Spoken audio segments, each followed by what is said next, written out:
Hey everyone, give people a few minutes to come in. There is a lot to cover. This is probably one of the most recently informative shows from Candace. Hey everyone, One Sober Buckeye, Vivian, Jackie, Vicky, Joe Sheet. I think this one was very interesting. And I think the Dan Flood stuff may have kind of been known, like not those specific things, but just the idea that he had some kind of association more than just being a security guy.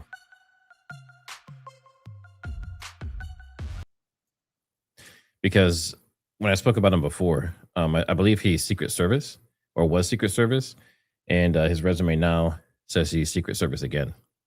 So clearly he has some connections.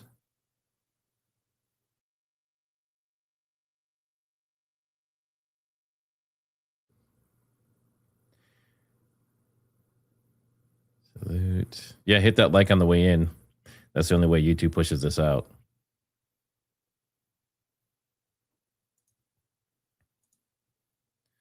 All right, let's see.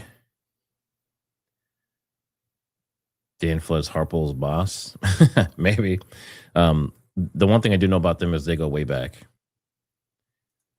Let's see. Do I have alopecia? Yes. Alopecia universalis.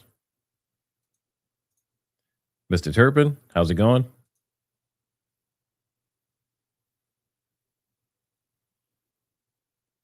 Jordan says, guys, I love Candace, okay? Hey, Gregory. Yeah, if you guys can put where you're watching from, that'd be great. I'm always interested to see the, especially the ones that are outside the country.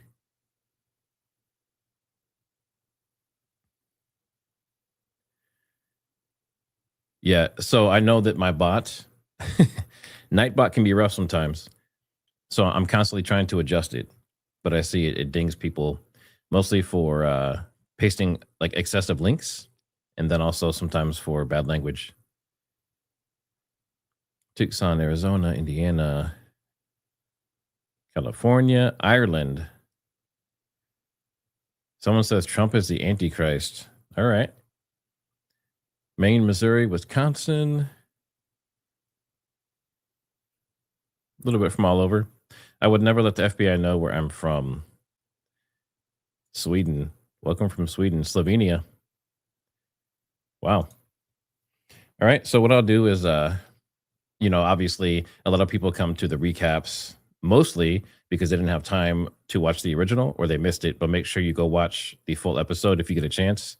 And the way she delivers it, and the way she like makes her jokes and that kind of stuff can be entertaining for a lot of people. But let's go ahead and switch over to my notes here. And this is going to be specifically on today's, which was Let the Floodgates Open. Okay. And for some of you, if you're on mobile, this is the first time that I've done vertical as well. And I know that the layouts can be kind of tricky. Hopefully you guys can see everything. I know that StreamYard's still working on that. All right. Saskatoon. Hey, Trig. All right. So let's go into the notes. Now, this is, well, I did talk about Dan Flood. There's a lot of other information in here, but we'll start with this first. So she said some guy's been emailing her, and he said that he knew Charlie would be assassinated. Okay. That's not really news, I guess, technically, because Charlie said he would die young. And other people also thought that since he was such an important figure, that was a possibility. But he also said he knew who killed JFK. He said the JFK family were involved in the assassination of Charlie Kirk. Okay. So he's linking Charlie Kirk and JFK as far as who might be responsible. And he's saying that they're basically from Texas, right? So that's pretty important to the rest of this story is Texas. He said, allegedly, all bot cops are a part of the Cattlemen's Ball or the Cattlemen's Baron Ball. It's a money laundering operation from Israel. Okay. That's what this person alleges. And this person also says he was part of it. So like she said, he's kind of implying himself in crime. Single night fundraiser for the American Cancer Society, founded 50 years ago in multiple states. So basically, what they do, at least what it seems like they do, is they didn't say anything about the Bushes, but you know, I'm sure a lot of the elites are involved in that. But this fundraiser would raise an insane amount of money, and then they would take that and do who knows what with it, right? And this would be in multiple different states. She also mentioned Nebraska specifically. Also used to have one called Cattleman's Ball, and they made their own called Cattleman's Ball to, I guess, to benefit the Buffett Cancer Center. So it's a similar type of thing. But the long story short is they're raising a lot of money for possibly nefarious things. Seems to be the allegation. And then she said, or the guy says, sorry, he says that she didn't know who Dan Flood's father is, talking about Candace and obviously the rest of us. Well, his dad is Robert Eugene Flood. I know I have a typo there, and I have to fix it because I have OCD. And he did 33 years on the police force in Texas and Illinois. Okay. He was an FBI graduate, master police officer, ex-Marine staff sergeant. He was in surveillance, target acquisition, weapons. She named off like 10 things. So this guy is very high level, right? Very high level. And he worked in Franklin Park, Illinois for a decade, which just happens to be in the same area, I believe, as Charlie Kirk, she was saying. So basically same neighborhood, right? And he became a lieutenant colonel in the Army Reserves, retired, and he became captain of police. He joined FBI AA, which is Agent Association. And what I got from this is that it's a charity founded in 1981 for former and current feds to help FBI special agents come together and figure out how to like help their own or like, you know, build themselves up more. That's what I took from it. And she said it includes up to like 14,000 previous and current FBI agents. And then she asked the question, could a billionaire cut a check and have FBI agents for hire? So if you think about it, you have all these agents that are getting together for these like cancer balls and things, right? And they're raising, you know, tens of millions of dollars. So she's saying, could it be possible that if someone came in with enough money, could they basically hire out these FBI agents for possibly nefarious purposes? And she says, Bill Montgomery probably knew Dan Flood's father. So Montgomery was also military. She says that Charlie was monitored from childhood, and Montgomery hired Schaefer Security to protect Charlie and basically be with him at all times. So he was never allowed to have freedom. He was always watched, always monitored, always secure. That's strange. That's not normal, okay? Especially from a younger age. And then if you don't know who Montgomery is, he is the guy that initially got Charlie set up and basically encouraged him to get out of school and start this path like with TPUSA and the speaking and everything. And then Schaefer, he's the security guy that was running all the security for Charlie Kirk and some TPUSA staff before Dan Flood and Brian Harple took it over with this integrity security group. Okay. And Greg Schaefer, also from Texas and also FBI. And he also has some Budapest connections. Okay. So we're seeing a pattern. FBI, Texas, people's fathers knew each other. These people are possibly in Charlie's neighborhood where he grew up, right? And I don't know what the location is or how to spell it, but I got like New Braunfels is what I kept hearing, New Braunfels, Texas. If you know what town Candace was talking about, can you put that in the chat, please? Because I could not hear it correctly a couple different times when she said it. Yeah, make sure you hit that like. But it says that Erica kept going there by plane, right? So Erica kept going to this location, New Braunfels, Texas, okay? I'm probably spelled that completely wrong, but the point is she went there a lot, okay? And then Carl Buckman and his wife live there. Apparently they're large donors. And Dan Flood also lives in the same place, New Braunfels or whatever it's called, Texas. So the place that Erica goes a lot, Dan Flood lives there. There's some big donors that live there, okay? And Dan Flood is originally from Allen, Texas. And she said she knows this because his friend from school said that Dan Flood protected a billionaire from the Cattleman's Baron Ball. And this was, I believe, on a social media post. So that means that Dan Flood has been doing the protection for a very long time. And this implicates him for this Cattleman's Baron Ball where there's all this money that goes out for possibly nefarious issues for like FBI and that kind of stuff. He's protecting billionaires there. So seems to be very well connected, right? More so than just, hey, I'm a security guy and I protect Charlie Kirk. And like I said, I believe he's also security for Homeland Security. He's a Secret Service. And then she said most of Charlie's security was from Texas, which is interesting. Brian and his father, Bobby Harpole, also have Texas ties. If you remember, Brian Harpole did 14 years as a sheriff or some similar type of position. He and his father were both police. His dad worked for a funeral home now, which she just noted as interesting. So that might come in handy. But if he's in Texas and it happened in Utah, maybe there's nothing there. And then military ties go back decades. Then she questions if feds would actually investigate their own, which is a great question. If Brian Harpole and Dan Flood have some kind of federal connection, some kind of intelligence background and connection to these people, would the U.S. government, would anyone in the current government actually investigate them? It's a very good question. And I would say maybe not, right? I mean, it implicates your own people, and that looks really bad publicly. You don't want to have that, okay? New Braunfels, I'm seeing people type this in here. Let's see. New Braunfels, Texas.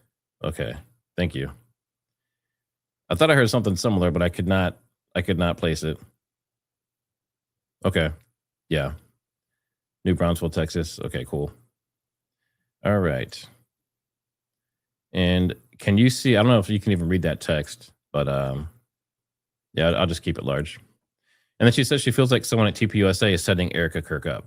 Now, she's partially joking, but she implied that Elizabeth McCoy, which I believe is Mikey McCoy's wife, as wanting to slide into the CEO spot, which is interesting because up to this point, everyone's implied the gentleman, right?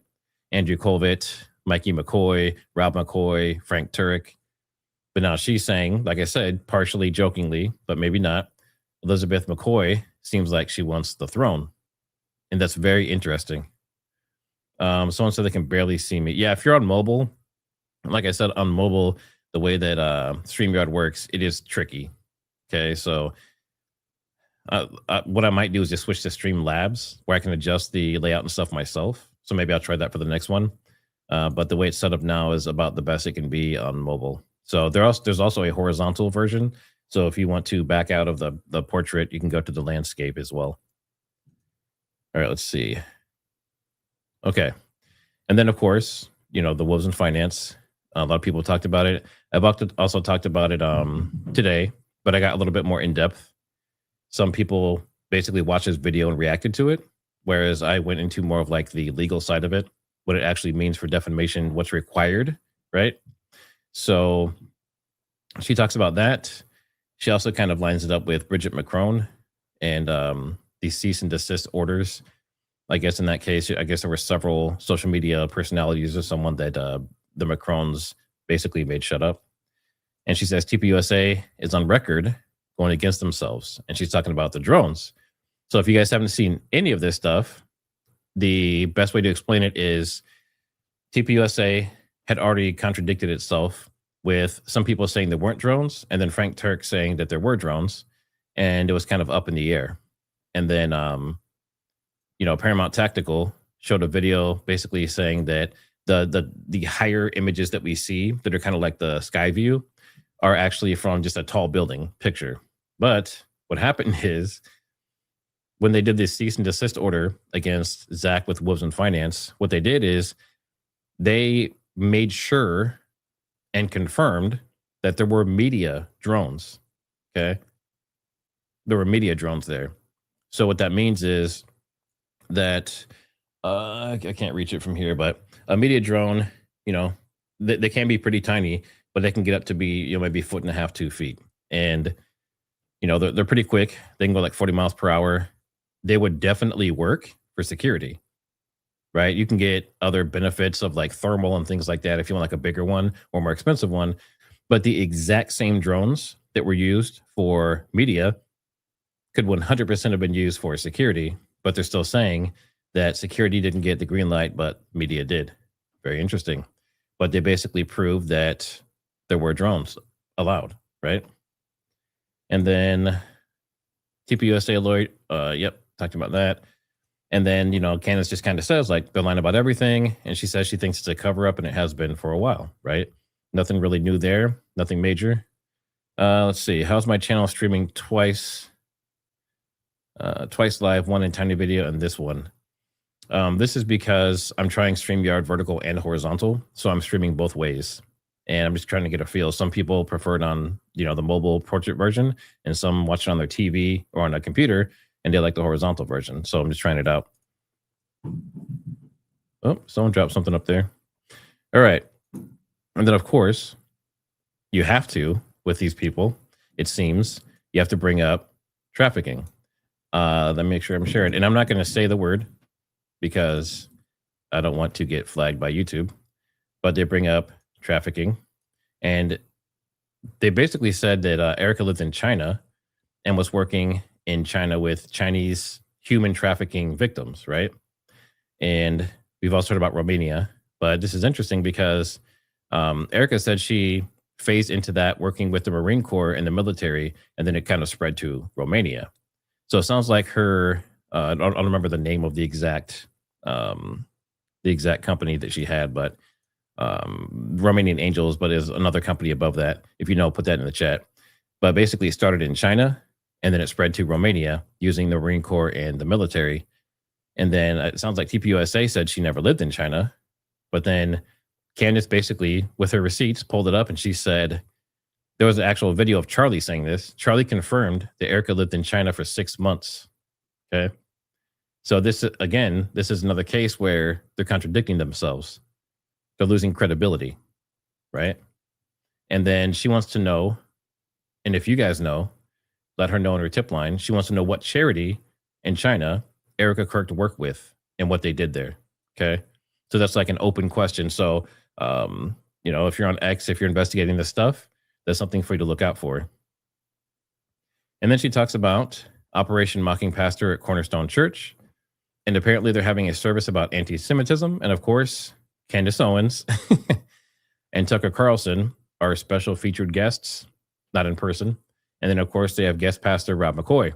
And she compares their church to stand-up comedy, basically. And, that's if you've ever watched any of their stuff, there's Cornerstone, and there's also the one that Rob McCoy's in charge of. They seem to be very political. They seem more like political rallies than church, right? But I've been in different churches. They all have different vibes and different ways of doing things, and some work for you, some don't. But I just find it strange. And then with Fox News, apparently Israel is giving an award to Charlie for fighting anti-Semitism. And she was implying that this makes them guilty, right? She said that this type of stuff, like them giving, a day to people when they die, or, special holidays or privileges, or, federal things, that it insinuates that the government did it. And that's another thing, this award being given to Charlie, she's saying that falls into the same category. Now, TPUSA purged employees that they thought were giving information to Candace. So what those employees did is, because they were purged and let go, now they're giving information to Candace. And I think if you saw before, there was a gentleman that said, I believe it was Josh Peterson. He said that they signed NDAs, non-disclosure agreements. So I would think that these employees would not be able to talk about any of this stuff legally. But that's only if they're caught, right? And then, of course, the big announcement is Baron Coleman will be in studio with Candace, it sounds like tomorrow, for a major tip they both received that moves the investigation forward. And Baron also mentioned, he hinted at it, right? Like we knew, right? Everyone knew. He said, I'm going to be on a show that goes earlier than my show, that if you'll see me on it and you'll know what I'm talking about. So obviously the only show I know that goes before his is Candace, right? So I knew yesterday, but she came out today, made it official. And it sounds like, she got entertained by the Joe thing as well. And the fact that he's going to be in studio, I think they both live in Tennessee, is pretty awesome. So, Baron, have a fun time. Watch your back. Bring your security team. I know you have a security team, and make sure you take care of yourself out there. But I think that'll be a great show. And it sounds like they have some tips, which if they're both coming together and they have tips, that would lead me to believe maybe it's airplane related. I'm just guessing, but maybe that's something to do with the plane movement, right? Or maybe what was it? Whisper Mountain or Fairy Mountain or whatever he was talking about, and the people met up there. Maybe they have more information about that. But whatever it is going to be something big. It's big enough that Candace is having Baron on her show. All right, so that's an overview of all the main pieces. Now, I think I do have a poll that's up. Let's see what it says here. So I said, did Candace break new ground tonight? 85% say yes. I would 100% agree. This is probably one of the most action-packed, as far as information goes, shows that I've seen in a while, especially from Candace. And then let me end that poll and add another one here. All right. I want to see what you think they're going to talk about tomorrow. So I'll say, what will Baron and Candace talk about in person? And I'll put airplanes. And then I'll put, I think it was Fairy Mountain. Correct me if I'm wrong. And then brand new info. Okay. And I'm almost curious if this might have something to do with like the exploding mic theory or something similar. But again, we just sit here and wonder. But go ahead and take that poll here really quick. And then let me look at your questions here. Yep, a lot of people saying can't wait to see Candace and Baron Coleman tomorrow. I mean, it should be an interesting dynamic. They both joke around a lot. They're both sharp-witted. I think it should be pretty entertaining. Let's see, Steelers Girl 9636. Thanks for the super. I found the family members of Dan. I'm sending info to Baron. The billionaire owns a ranch here in Texas. I live in San Antonio. My daughter is in New Braunfels. Flood's family affiliates in New Braunfels. Interesting. Yeah, if you have some information beyond what Candace was sharing, I'm sure they would really like that information. And maybe they can expand on that tomorrow. Let's see. Michaela Colombo. Thanks for the super. A lot of people in TPUSA Board of Advisors have ties to Texas and Texas A&M, where Dan Flood went. Texas A&M is a military school. So it sounds like people down there are pretty aware of this stuff. Another one, Micah Colombo. A lot of people at TPUSA Board of Advisors have ties to Texas and Texas A&M, where Dan Flood attended. Let's see. Did you do the same one twice? Well, you did similar. They're not identical. But yep, we got that. It's interesting. And there's a lot of creators in Texas as well. I know, I believe Jesse and Heavy Duty Country, a lot of those guys are down in that area. So I'm curious if they've heard anything specific about this kind of stuff. And then I'm just looking at, let's see, Bush Jr. is in Dallas. Who's saying pics of Erica at Fort Huachuca? Have you seen pictures? Are you talking? Oh, okay. I see. For tomorrow. Okay. All right. Let's do that. In the chat, put a 1 if you think they're going to show pictures of Fort Huachuca with Erica and Cabot Phillips. Put a 2 if you don't think so. That would be interesting. That would be explosive. But again, because I have to be balanced, right? Even if they did have pictures, what does that mean? Does that imply anything? Is there any guilt? Because we know that Erica has already been linked to Fort Huachuca. She did the movie there, and a lot of people have seen her on base. So, and her mother supposedly has contracts there. So it seems like this is something that's just an everyday thing for them. So even if she was seen there, it doesn't actually necessarily mean she did anything wrong. But let me see. I want to try and find this picture here. Erica Kirk movie. Has anyone actually seen that movie yet? It's called November Renaissance. All right. Let's look at this really quick. All right. This is the world of 2020, way in the future, right? I'm not sure exactly when this one was filmed. In the world of tomorrow, the mind has become a hard drive linked to the internet, and the once present divide between technology and humanity has become next to non existent. Driving this world forward are the many emerging multinational corporations that have grown in power far beyond the control of world governments. Does that sound familiar? Now, this is kind of scary considering who her parents are or were. I've heard that her father passed, but I believe her mother's still around. And yeah, I mean, just was this movie like one of those things where they kind of like tease you with it ahead of time and then it happens later? You know, like Independence Day, how have the aliens come to the planet and there's a big war? Are they saying like that's going to happen in the future and they're just kind of like trying to prepare us for it? But it says in this reality, financial institutions vie for dominance through corporate black ops. These clandestine endeavors are carried out by figures known as proxies. And I don't know if a lot of people know about this, but a lot of the war happening in the world right now are proxy wars. Like Ukraine and Russia.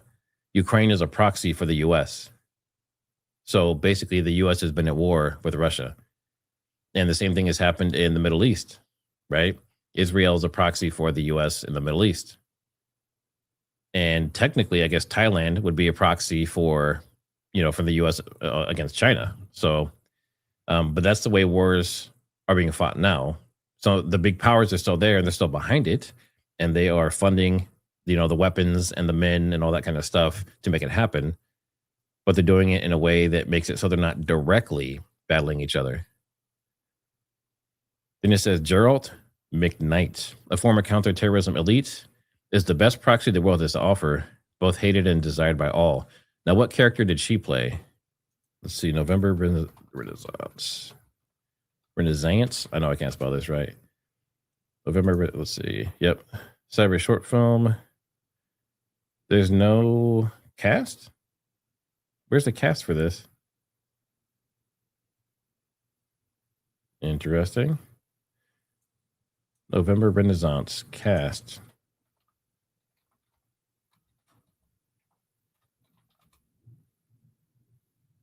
Where is it? Renaissance movie cast. Has to be somewhere. Why would they hide that? So it had a Kickstarter. I see people talking about it.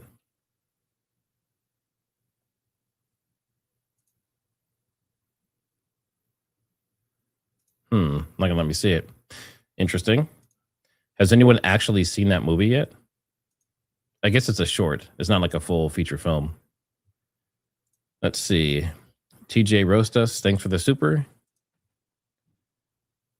Musy Morphos, thanks for the super chat. If they have a time-stamped photo of Erica Kirk from September 8th or 9th, it will prove she lied. She said she was with her mother, then at home preparing dinner for Charlie Kirk.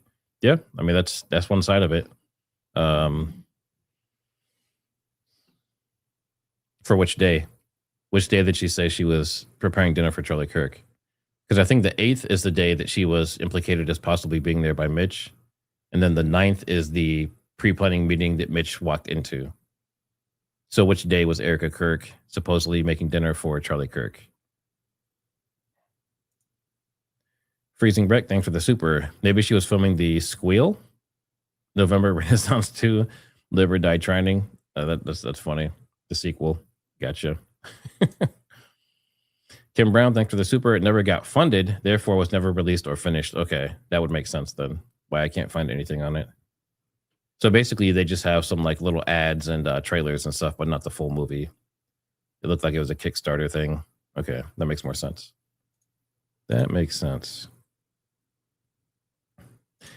And it's funny that you said I meant to say squeal. I'm not sure if you have autocorrect on your phone and for some reason sequel keeps turning into squeal, but this is hilarious.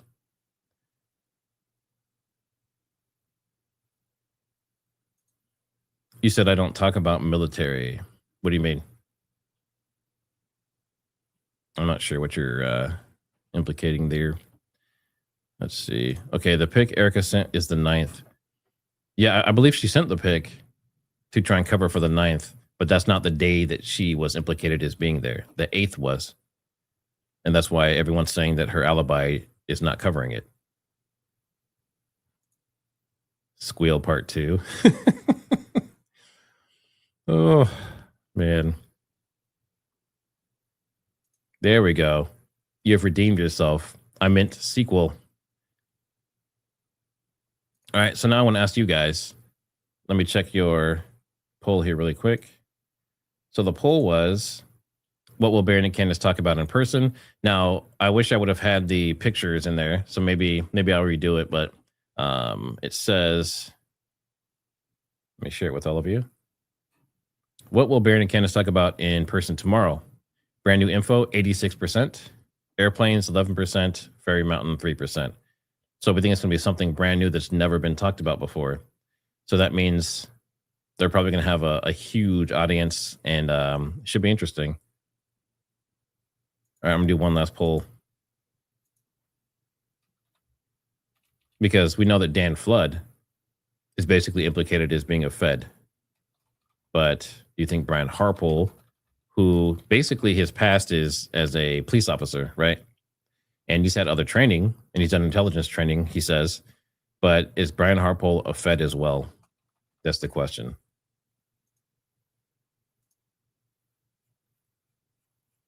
All right, just looking at questions here. A lot of questions. Yeah. Everyone wants to see pictures.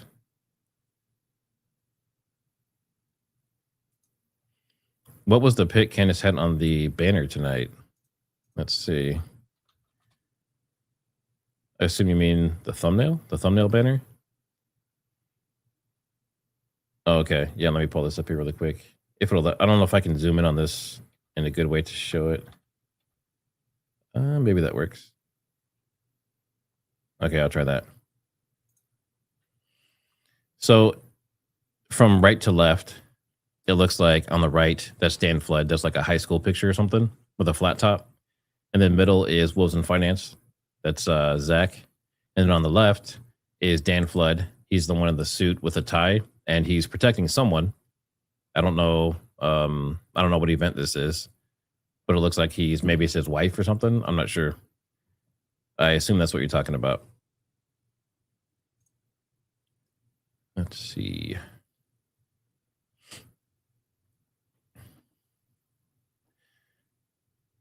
Yeah, a lot of people are saying this. They believe Mitch about seeing Erica.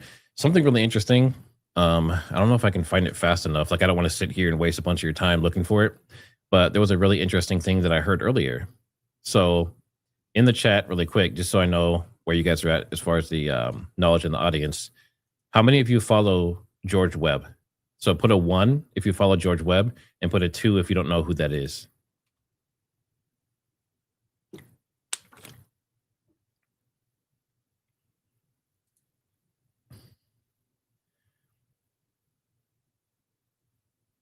Looks like we're about half and half. Okay, so George Webb has been investigating for quite a while. Let me pull up, and I think he's cracked some, pretty big stuff open. I just want to make sure that he gets the proper props here for the stuff he's been doing. Let me pull him up on X. All right. So this is George Webb, and he's an investigative journalist. And, I've heard people say some good things, some bad things, but he does a lot of good work. And he actually went to Fort Huachuca. And if you go to his YouTube channel and X as well, he has videos where he's on site at Fort Huachuca. I think he also went to the border, to the location that Mitch said was where the tunnel was. So let's see. Yeah, Tammy Hill. Yeah, check him out. I mean, just like with me, some people enjoy listening to me, and some people say that I'm not their cup of tea, right? And it's always that way.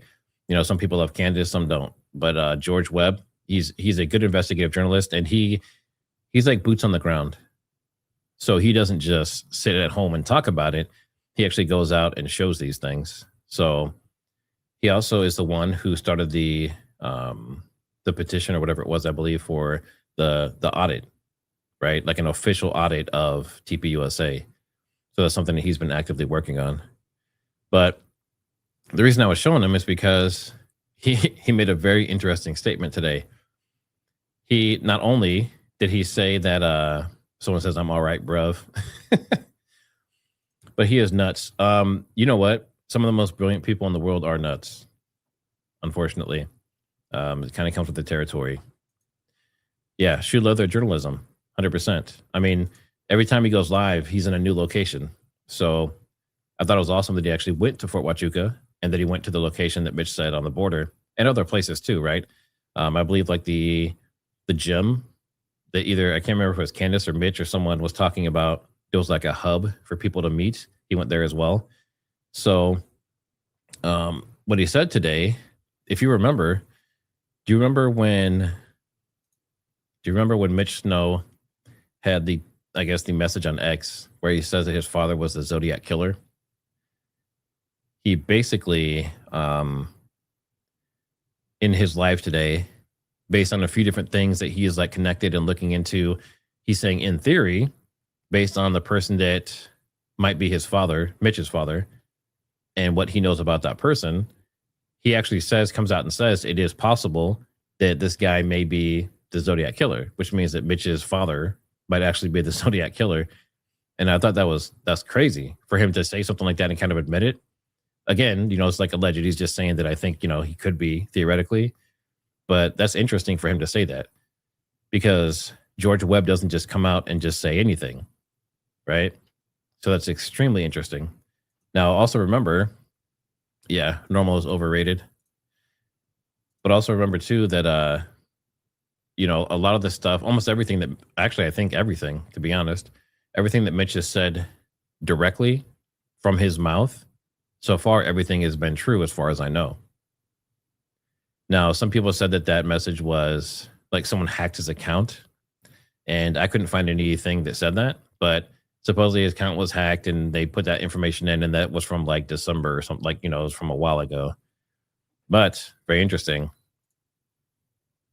Yeah, I thought the son of a Zodiac killer wrote a book. Actually, so yeah, let me pull this up really quick. You guys have me chasing all these side quests. There is an amazing channel. Let's see. I believe her name is Call Me Chris. Have you ever heard of her? Call Me Chris. Yeah, her. Call Me Chris. Zodiac killer. Yeah, this one. Crime, conspiracy. Wow, that's loud. This is her. Let me get this adjusted. Okay. So this is Call Me Chris. And yes, she's super cute. But let's see. Hold on. Let's see. Someone asked about Mitch. Let's see. What does George think about Mitch? Paraphrasing and not trying to put words in his mouth. I'm just going completely off memory. So make sure you double check him. I believe he says that Mitch is a Fed of some sort, like a Fed plant or a Fed. That's the last I've heard. So, which, that gets thrown around. People have called me a Fed. They've called Kelly Raybon a Fed as well. And I've called her a Fed. All right. So I don't know how much weight that holds, but that's definitely what he's saying. Okay. Yep. And that's the thing is, so like this here, this person says they've been following the Zodiac for 30 years. This is a huge thing that people talk about. And this video from her, hopefully you guys can see this here. This has 6.4 million views just this year. So this is something that people are still really interested in. And this video specifically, there's this guy that comes out. Let me see if I can find. She does a really good job of covering this. So if you get a chance, make sure you watch this video. But it's Call Me Chris with a K, K-A-L-L-M-E, Chris, K-R-I-S. Did a TikToker solve the Zodiac killer case? But there's this guy on TikTok. See if I can find him. This, right, where is he at? I just saw him there. This guy here. So this guy says that he has proof that his grandfather was the Zodiac killer, is what it sounds like. and she gets super in depth. She does a really good job. Her entire channel. It used to be just comedy, like skits, but now she talks about stuff like this, like, you know, real crime, true crime. And if you are interested in the Zodiac Killer, this is a must watch. This dude basically breaks it down and talks about how there's certain things that happen.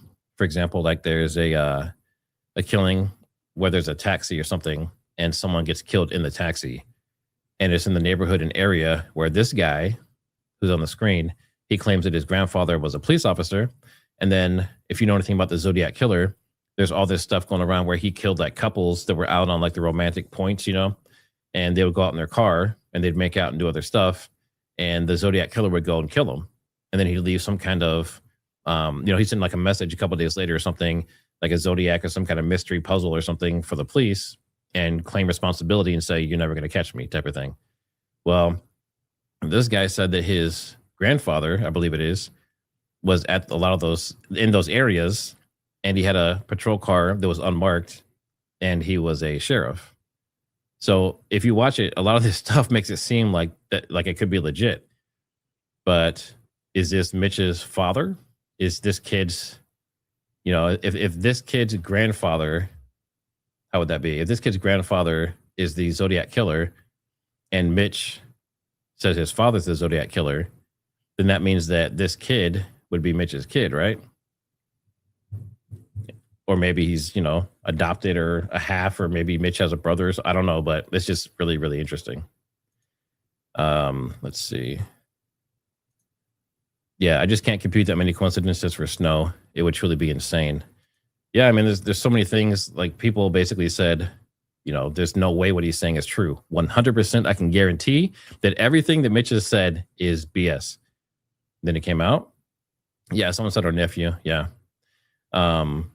But yeah, no one's been able to really prove him wrong yet. And I believe he's owed some money from some people as well. And let me see. Make sure I don't miss any of these. Victoria Marie, thanks for the super. New Braunfels is pronounced New Braunfels. All right, thank you. It sounds like you're pronouncing it correctly. Awesome. I appreciate it. Yeah, when she said it, I just, when I typed it in, I typed it like 4 different ways because I had no idea how to spell that. Yeah, Uncle Mitch. So now that's something, if you really want to dig into something, right? Like the Charlie Kirk stuff is obviously ongoing, but if you want to dig into something interesting, follow this video, follow this Call Me Chris video on that TikToker, and see if you can dig into that Zodiac stuff. It's really interesting. George Webb isn't just a journalist, he leads people astray. I have heard some people insinuate that maybe he was an agent or something similar, but the hard part about journalism is, you know, everyone's basically doing a best guess with the information that they have. And it is easy to lead people astray if you're following the wrong lead, right? So, I mean, I would say that kind of goes with the territory, but if it happens a lot, then that might imply something different. I don't think I would admit to my family being the Zodiac, kind of like the Bundy wife daughter. Yeah, and many of them changed their names, right? I think Mitch Snow has changed his name multiple times. I know if I was related to some serial killers, I would probably at least change my last name, right? Or maybe not tell people what town I'm from or something similar. Let's see. Didn't George say that Candace was going to get a public lynching? Not cool. Yes, he did. And he got a lot of backlash for that. I believe that, I believe Coach Colin also called him out on it too. But yeah, I mean, it's the wording, right? You know, it's the fact that she's of African-American descent. And he says that she was going to get a public lynching. Probably not the best use of words. But, I mean, I don't assume nefarious intent up front unless it's a pattern, right?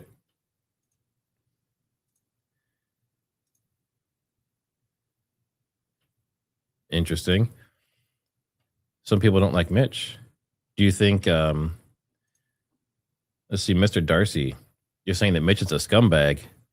So do you think that the stuff that was on Paramount Tactical and with Valhalla, is that why you think that? Or is it something else? Do you think the stuff that the women were saying and all that stuff is true? Actually, let's do that. and I know this is like kind of old news, but I'm really interested. Put a 1 in the chat if you think Mitch is legit. Put a 2 in the chat if you think that he is what Paramount showed, like a woman abuser and all that stuff.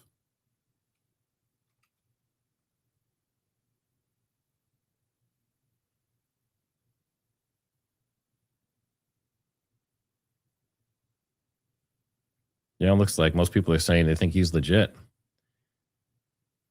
I've only seen a couple 2s. So,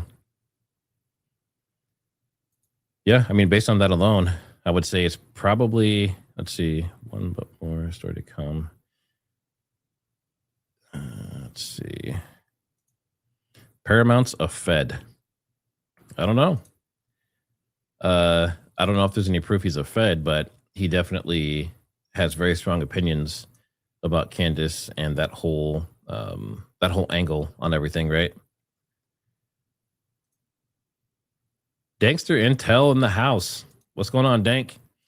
Actually, I was trying to get a hold of you if you're still here. I was going to see if you wanted to do an interview, or just like a joint podcast here pretty shortly. But if you don't know who Dank is, he's the one that's doing a lot of the financial stuff, and a lot of the information other people are doing, he's feeding that to them. And he was also featured on Ian Carroll as well. Let's see, just tuning in to keep up. Great work. Have you ever heard of feds working with businesses or citizens on a private level? Am I understanding all of this properly? Yes, I have. Let's see. So I have. So for anyone that's only knows me as like the investigator or the podcaster, I've been doing firearms training, and I'm a firearms instructor, and I've been doing martial arts and that kind of stuff most of my life. And a lot of the guys that I train with are, FBI agents, Marines, Navy SEALs, intelligence, and that kind of stuff. And yes, feds do work with businesses and citizens on a private level, and they may do it as a subcontractor on their own, which could run into a conflict of interest. But as far as like the government sponsoring that, I don't know if that's a thing, right? I don't know if the U.S. government says, Bed Bath & Beyond, sure, you can use our agent for your purposes over there. I'm not sure if that happens. But yeah, Dank, hit me up on X.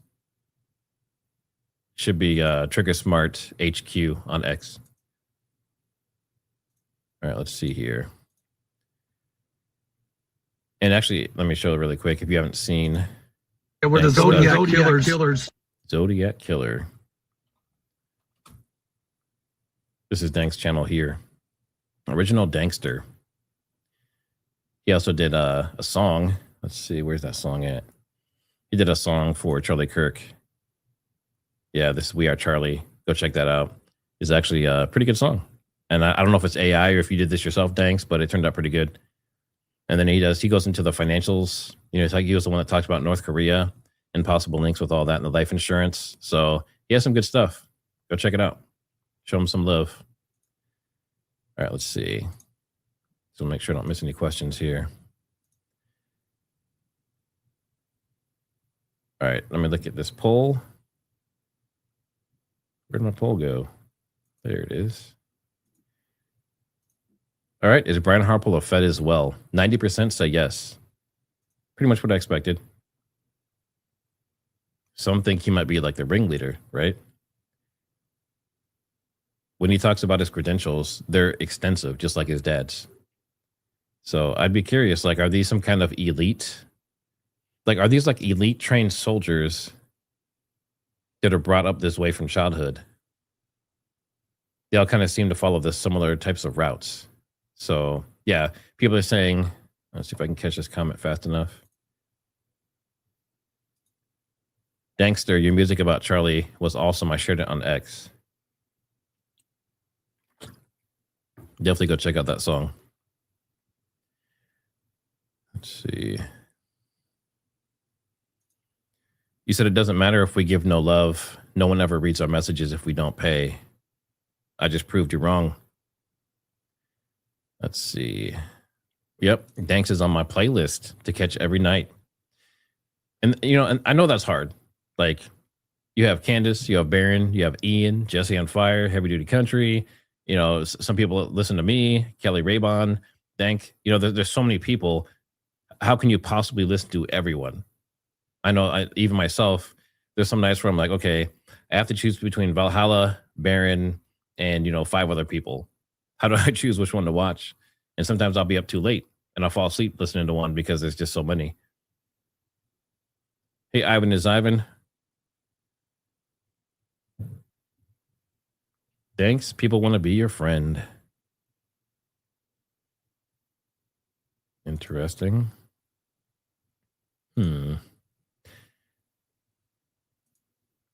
Baron, you Candace Danks. I'm not sure what that means. I'm trying to translate it, but nothing's coming to mind. Yeah, watch them all. Just make it happen. When you're in the bathroom, just put in your Bluetooth and just keep it playing.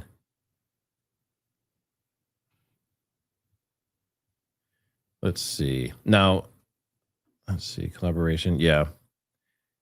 Some people are saying they enjoyed having Baron on with Kelly and I for the court stuff.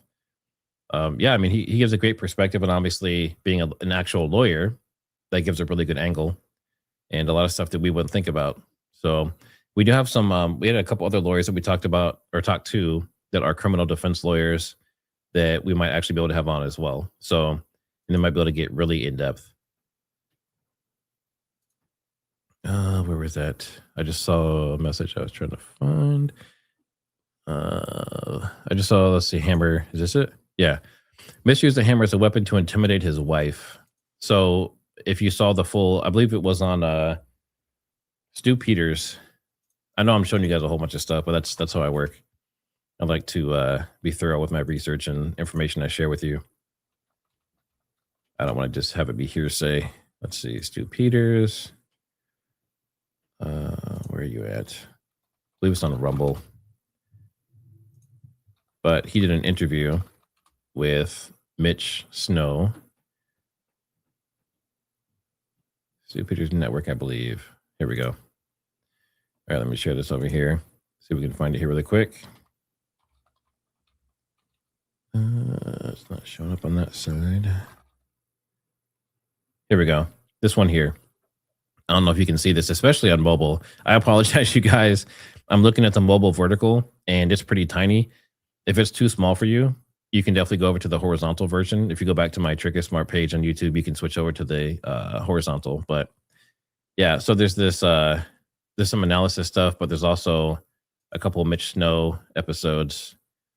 And Stu Peters basically, they talk about that stuff. They talk about the hammer, and the video apparently was just a small, short piece of it. According to Mitch, and of course, this is him saying it, is in that exchange, she had a gun in her hand. Okay, so this is what he's saying, right? So don't get mad at me and yell at me. But in the exchange, Mitch is saying that the woman, the wife, has a gun in her hand. And he actually names the gun and what model it is and everything else, some kind of handgun. And she's basically walking around filming him with a gun in her hand. And he said in the moment, with all the stuff going on and her threatening him and stuff, he said, he regrets that he overreacted or whatever. But yes, he hit the car with a hammer. He never hit her with a hammer, right? He never attacked her with a hammer, but she had a gun. So that is his official story. Yep. His wife had a gun. So, and that kind of stuff happens a lot in domestic disputes. You'll have someone who's, they basically gaslight the person, piss them off. And then when the person gets pissed off and reacts, then they start filming and they say, he's violent, he's aggressive, he's whatever, fill in the blank, right? I see you, Tina. But yeah, so let me see if there's any more. Nope, no more supers. Let me see if there's any last questions to grab here really quick. I don't want to take up too much of your time. This was a review of Candace's show tonight. Yeah, Stu Peters also did a interview with John Bray. That was really good. I appreciate your open-mindedness, TriggerSmart, on everything you cover. Hey, Gregory. Yeah, I try not to, I don't get like emotional about this stuff. I'm not emotionally attached to a specific thing.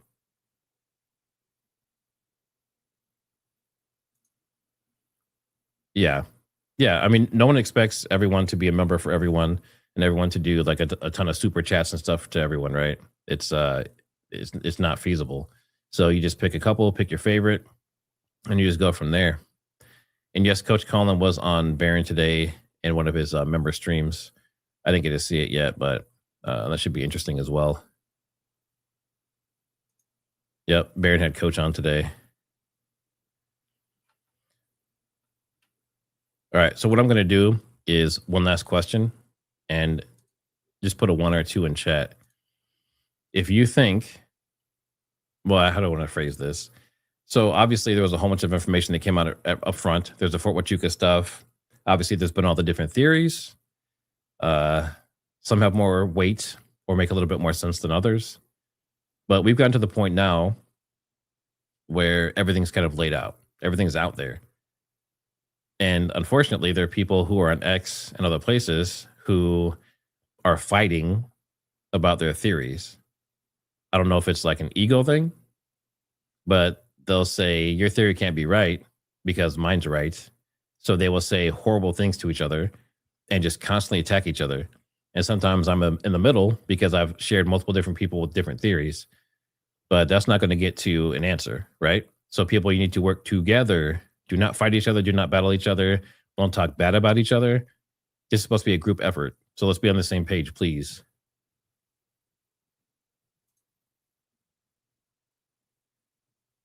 Yep, a lot of egos, a lot of big egos.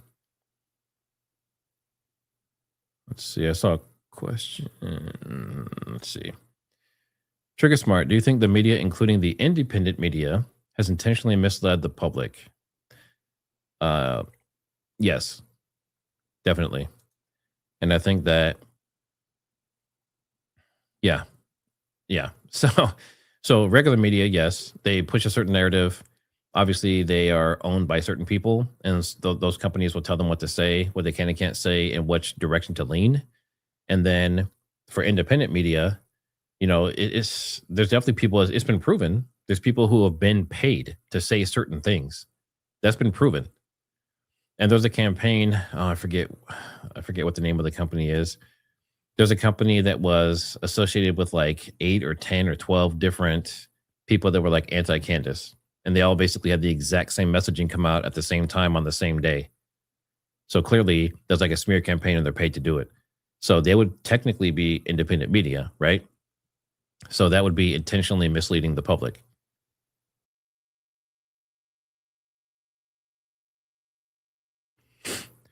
Now it is, I see people saying that everyone should work together and collaborate. Yeah, I mean, it's so imagine if you're trying to collaborate. This is giving you an example of what some of these creators and stuff are going through. Take a situation where one side is saying Charlie died in some kind of manner, right? And then the other side is saying, no, he's alive, 100%, he's alive. For them to collaborate doesn't work because there's no common ground. Now, if you have two people that say, well, Charlie, he died that day, right? He passed away, but they have slightly different methods of how it may have happened, they might be able to come to some kind of agreement or figure out which pieces of each of their theories kind of fit together.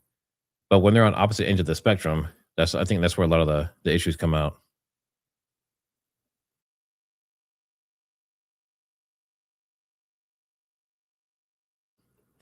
You said Candace just said she forgot to tell us that Dan Flood's father ran Army intelligence at Fort Huachuca. What? Hold on a second. Is that on X? That's a big piece. I'm going to see if that's on X. She forgot it during her show. Did she say it in the questions at the end? Or did she post it somewhere? Oh, okay. Let's show this. This is important. See if I can make this bigger. All right. So this is after her show today, and she's talking about all this different stuff with Dan Flood and his father and everything else. She said, forgot to mention on today's show, Dan Flood's father ran Army intelligence at Fort Huachuca. It's on his LinkedIn. And Fort Huachuca has allegedly been linked to many different things that might possibly be nefarious, according to Mitch. Well, Mitch was just a witness, so I don't want to say Mitch said those things. But according to Candace and some other sources, it seems as though there's something sinister going on there. And if Dan Flood's father ran intelligence there, and Dan has a very long past with Harpole and other people in intelligence and protection and this these kind of fakey charity events to raise money for FBI people. This is interesting. Yeah, another layer. All connected. Yeah, they're all like in the same arena. It's really interesting. It's like a club that no one else can be in, right? But that is interesting. Thanks for sharing that. Because I probably never would have seen that otherwise. You said, why are people talking about New Braunfels? What did I miss? That is where, basically, it's where Dan Flood and some other people live. Some big donors for TPUSA, I believe, as well. And Erica Kirk has traveled there multiple times in her plane, and maybe indicated in some of these intelligence operations and the people that are kind of connected, according to Candace's show today. If you go early in the stream, you'll see I talk about all the details of all that stuff. I don't want to reiterate it for the people that have been here.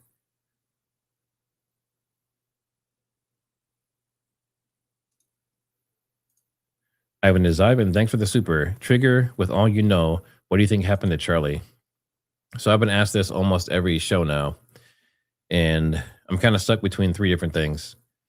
So again, all theories, but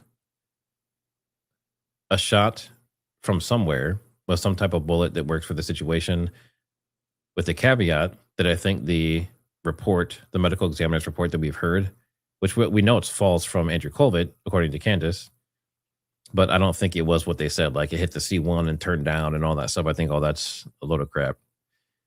Secondly, maybe it's something to do with the exploding mic theory from John, mostly because of all the little pieces of plastic and things we've seen like flying away on camera, assuming those aren't bugs and that kind of stuff. That is probably the second. And then, just the fact that everyone's acting so strange around him, or I should say around, TPUSA and Erica and everything are acting so strange, and lack of emotion, and not really acting like it actually happened, almost like, they just like moved on from it. The fake death theory is interesting, especially since Elgeist, behind the scenes, Elgeist and I have talked to some other physicists. Some are at American universities, and we're not going to say who, obviously, but they've looked at his information. They've looked at it in their own way, using their own algorithms and their own, mathematics and everything else in physics. And they came to the same conclusion that he did, that the bullet didn't actually hit Charlie. So I find that very interesting. So to answer your question, I think it could be a couple different things. And that's why I always tell people, if anyone says 100% definitively that they know what happened, then I think they're full of it, at least at this point.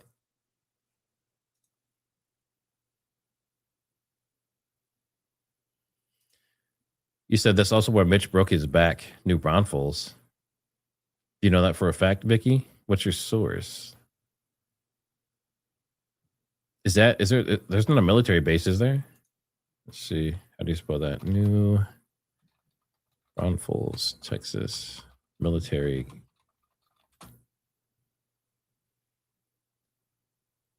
Let's see. New Braunfels, Texas has strong military ties through local veteran support, community involvement, veteran programs, housing initiatives, and its proximity to San Antonio's largest military presence. Interesting. So it looks like it's close to, they call it Military City, USA. Interesting. Close to San Antonio, Fort Sam Houston, Randolph Air Force Base, and Lackland Air Force Base, creating a large military population in the region.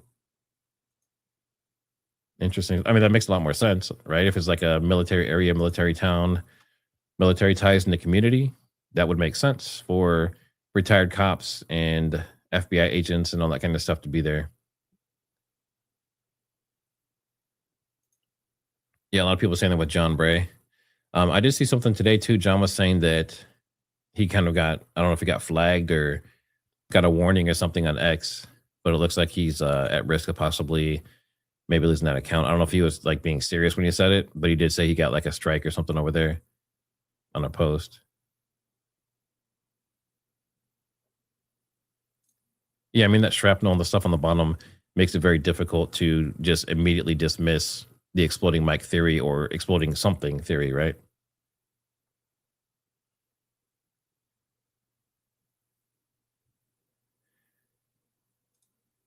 Good question. Where's the proof of a bullet? I mean, that goes with where's the proof that any of his vertebrae got destroyed?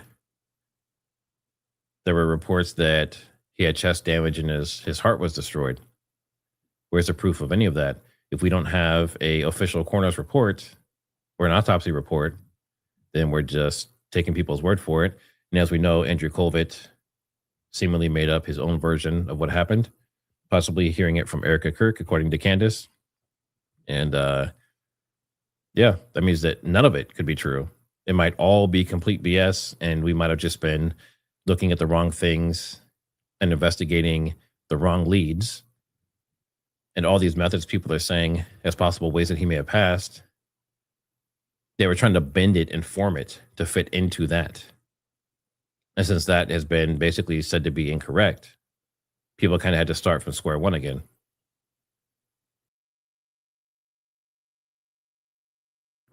And I think that's where the the frangible ammo and the accelerator round and some of those other things now. Yeah, some people think he's still alive. I think Kelly, sorry, I'm sniffling. I have allergy stuff going on. But I believe Kelly Raybon did a live last night, and she had a guest on, and they go pretty deep. So if you are one of the people in that camp that thinks Charlie is still alive, that's definitely a good live to go back and watch. Yeah, his lapel mic, the wireless mic, not the one in his hand. Where did the cavitation come from? That's a big argument right now. There's some people that are trying to figure out if it was high-speed cavitation or so like if you look at the gel, actually I'll just show you. I like to show examples. I will talk about things, but I'm a visual person. So let me find some here's a good one. And make sure it's not loud. Let me share this with you. So I'm sure you've seen this or similar types of things.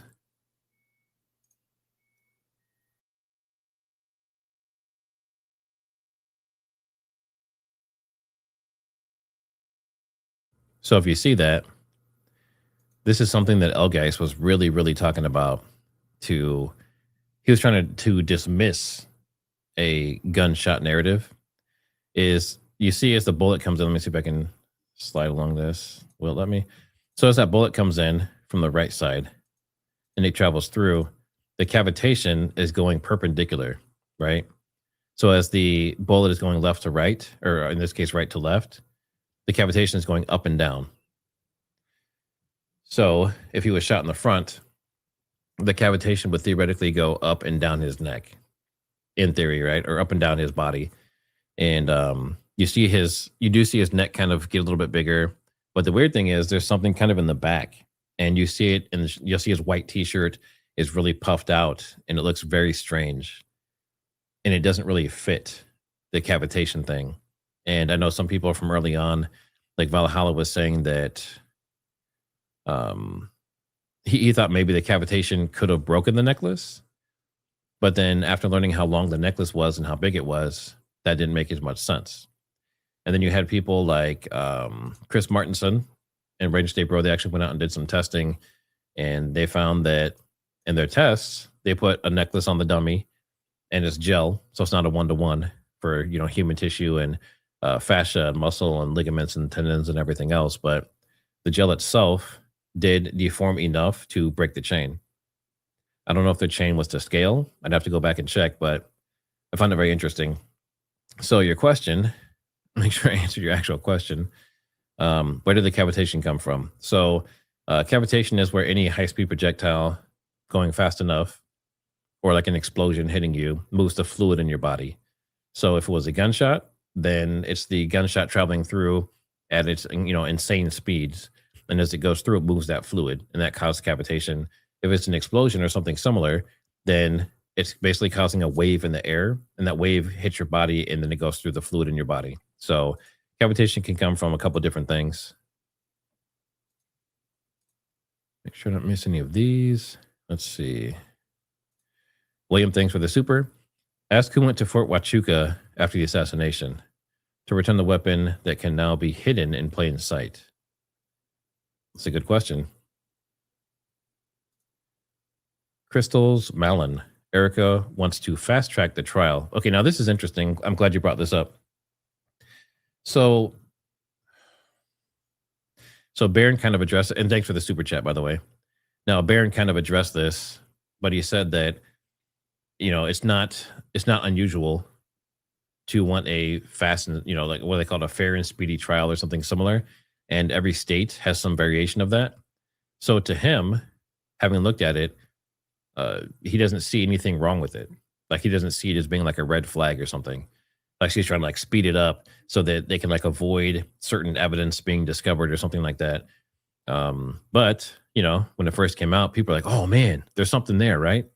Like, "Holy crap, she wants it to go fast." You know, it's not necessarily a bad thing. And I think he gave the example too of, I think it was it a president? No, it was a king. I believe it was a king that would have like political opponents and just keep them in jail for really long periods of time and not give them, you know, they just basically just rot. They just sit there and rot. So just make sure that, you know, it's not cruel to the criminal or, you know, possible criminal. I don't give a damn. Thanks for becoming a member. Dankster Intel gifted 5 TriggerSmart memberships. Hey guys, make sure you thank Danks. Thank him by subscribing to his channel. And if you're still in chat, thanks for gifting those memberships. That's awesome. Let's see. Nika the Truth Sleuth. That's say that 5 times fast. Trigger, please read the comments I've already written in the comment section. It's important. I'm the commenter about the GATE program on Candace. I don't know how easily I can find that. Let me see. I might have to look at it after. They do not make it easy in StreamYard. I can't search or anything like that. So let's see.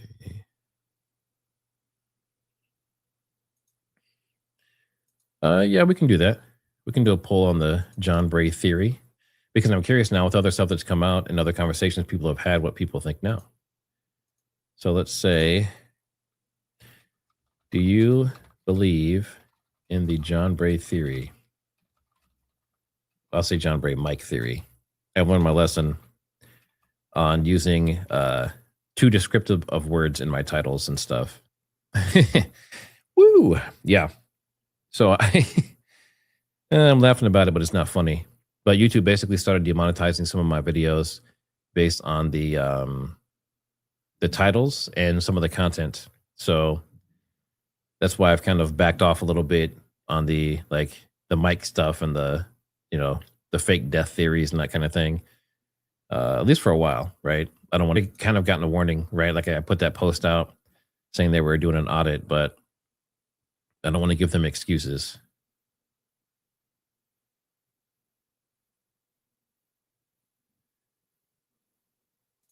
So as far as the autopsy goes, there was the mortician who said that it did happen, or she thinks it happened, or something similar. And she said, I think she had access to it or something, but she said it happened. And then Brian Harple said it happened. You know, I don't know if it will ever be released publicly. Actually, let me look. Let me ask Grok how often they publicly release these. How often are, I guess, would it be a homicide autopsies released to public? I would guess not very often. And this might take a second here, but I would guess it's probably not very often at all. John Bray, 75% sure. That's decently high. I mean, believing in a theory 75%, there's a lot that I'm not even at 50%. Everything Erica has done has been to be a cover-up.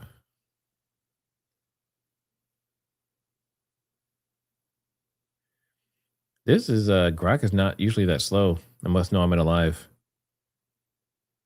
Yeah, that's a great question. You know, if Charlie's alive, where is he? Where is he at? And he'd have to. I mean, he would have to change. In theory, I mean, he's like 6'5". He'd have to change his look. You know, he'd have to get like plastic surgery or wear masks or something. Um, I assume he couldn't have any contact with any of his family. I don't know how that works, but I assume he'd have to completely disappear. All right, let's see what it says. In states like North Carolina and Texas, finalized autopsy reports are typically treated as public records and can be requested by anyone. I did not know that. Interesting. Though there may be some fees. Okay. In contrast, places like New York and Florida classify them as confidential, with releases requiring authorization. Okay. So, all right. It's all state dependent, but it sounds like some states it's public information, and other states you have to pay for it or be like next of kin or something similar. Now, I will tell you, I got an interesting email yesterday, or was it last night? I got an interesting email, and they said they pulled a report. Actually, so I don't want to. I'm not going to dox them, but let me pull this up over here. Make sure I'm not sharing that screen. Yeah, pull up this email here really quick. So I had someone that messaged me and sent some kind of report. Here we go. Background info. A Spokio report. That's what it is. It's called Spokio. And they say, take it at face value. They did a Spokio report. They said Erica Kirk's Spokio report has been removed. So Spokio is a site where they can pull all the information about someone, kind of aggregated from several different sources. And a lot of people use it for dating. I haven't used it, but so if you are meeting a new person, especially if you met them online, you can pull the Spokio report and supposedly see everything about them. And I think it also includes that criminal stuff or whatever. But they're saying that Charlie's info might have been selectively edited to give the impression that Charlie is not dead, using his name as it shows. But Eric is not showing, but Lori France V, her shows. So it's interesting that Erica's isn't. And then it says, and it's been shared with multiple people, including Candace, I believe. But it says, I'm trying to pull the report. All right, here it is. Trying to see if it confirms. Yeah. Actually, can I zoom on this? If I can zoom. I'm trying to zoom without doxing this person. Is that working? Okay, let me show you this. All right. So this is a Spokio report, background report for Charles Kirk. His address in Scottsdale, Arizona, age 32, and date of birth, October 1993. So assuming this is the correct person. Is deceased is no. So I found that very interesting. You know, if this kind of fades like the he's still alive narrative, but I know in some cases they keep those records of the deceased and certain things for like 50 years before they'll actually make it public to things like this. So, you know, it depends on the state, but is deceased, Charlie Kirk, Spokio report says no. So, and then it talks about a bunch of other details about him and cell phones and all that kind of stuff. I don't want to put all that information out there like that, but you know, it's interesting. So someone says they DM'd me. Why wouldn't the age be 32? It's a good question. Let's see. Actually, yeah, good question. Is let's see. What was Charlie's age at death? I think he was officially 31. Does it say anywhere? That's funny. I just put Charlie, not Charlie Kirk. Yeah, he was officially 31 years old, according to this. But that report said 32. That's interesting. Again, take that with a grain of salt. It's a report someone sent me. They said it was interesting, they thought. And they pulled Erica Kirk's and Lori's as well. They did not see Erica Kirk show up at all in Spokio, but her mother did. And then they pulled this Charlie Kirk one. And the other stuff seems to align, except now the age, which is interesting, by 1 year. maybe just months, right? And then says he's not dead, or at least there's no death certificate. Very, very interesting. Let's see, we covered that. Read your comments. Let's see, Shrex85, thanks for becoming a member. Jax K9, I'm with John Bray, Jay Bray. My only thought is, if the bullet was intended to end up in the water next to Charlie, okay, if the pieces from explosive hand not penetrated his neck, how would his death been explained? What did I say, Charlie? So wherever the bullet would have went, you know, it could have been the water, it could have been, you know, like Al Guy says, the trunk. It could have been shot over the top and hit the pond behind him or something. But that doesn't work according to audio forensics. But it's not the end all be all. But you're saying, how could his hand have been hit and his neck? Is that what you're asking? So, I mean, the explosion can be in multiple different directions. And according to John, there was maybe possibly multiple explosions. So, you know, I think you're saying like one would kind of lift it away from, you know, like lift it away from the body. And then the other one would fire the actual jet that would actually do the damage. But, you know, that first one, when that jet fires, that kind of explodes multiple directions. And that could explain, you know, maybe the shrapnel and stuff that people are seeing around. I believe it was Sam Parker has a really good post on X where he shows multiple different angles, video and images that show little black pieces, you know, that are around that exact moment that something happens, that the event happens. So that's how we explain that. Let's see, Dankster Intel, thanks for becoming a member. I will also join yours as well. Let's see, DM Chase, thanks for becoming a member. Dankster Intel, after a plant exploded, hard not to believe, Ray. Yeah, I mean it's right. Like there's no such thing as a coincidence. I believe Erica Kirk said. And for those who don't know, the John Bray theory is that the wireless mic, I usually have one up here. I don't have one.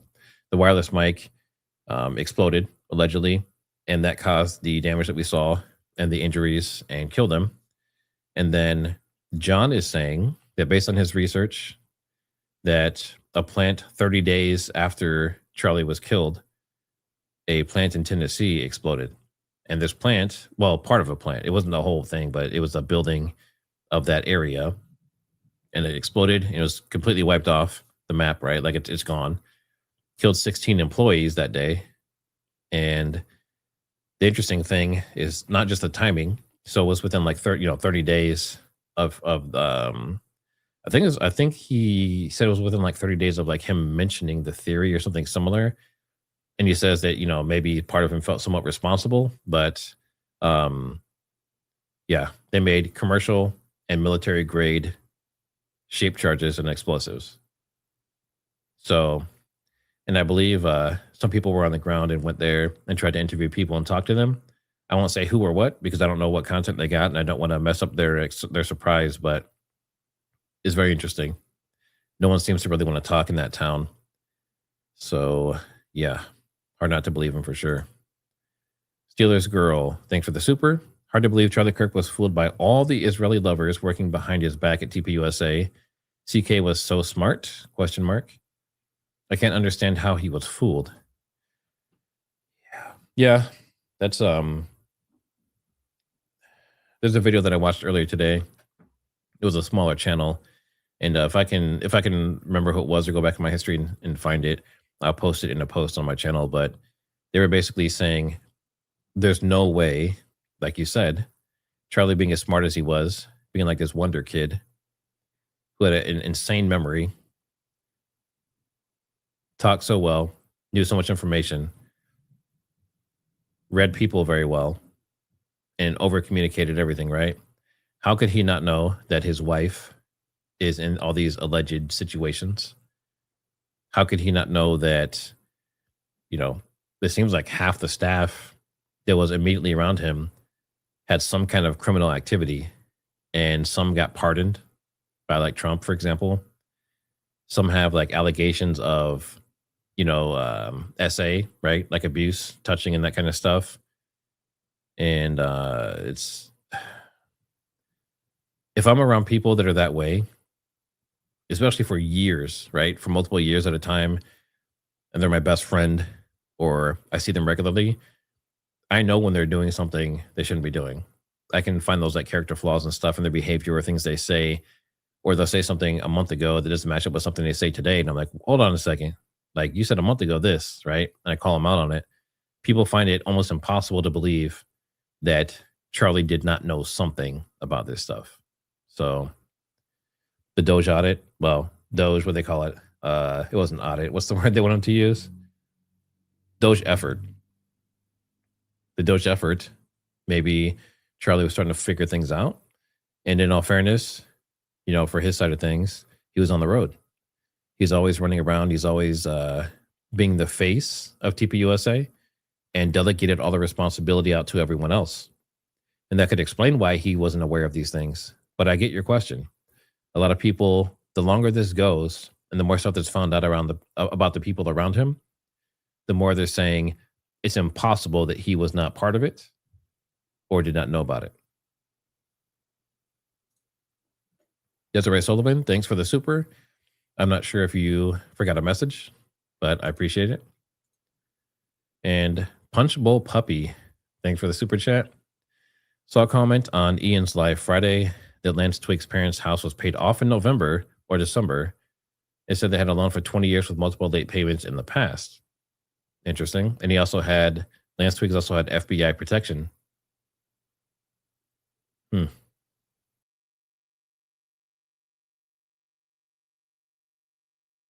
So what would be the explanation for that? Who would pay for that? Who would pay for Lance Twig's parents' house that they defaulted or had late payments on? And is it related to this whole Charlie Kirk thing? It's very interesting. And him having FBI protection is also interesting because is that normal? Is that standard procedure? Especially considering that this is a local case in Utah. This is not a federal case. So for him to have FBI watching him and taking care of him and protecting him seems outside of their duties for a local case. Let's see. Jax K9, thanks for the super. Sorry, typing from my phone. My prayer was to be if the explosive had not penetrated his neck, how would his death be explained? Oh, how would it have been explained? Okay, I gotcha. A lot of people talk about this.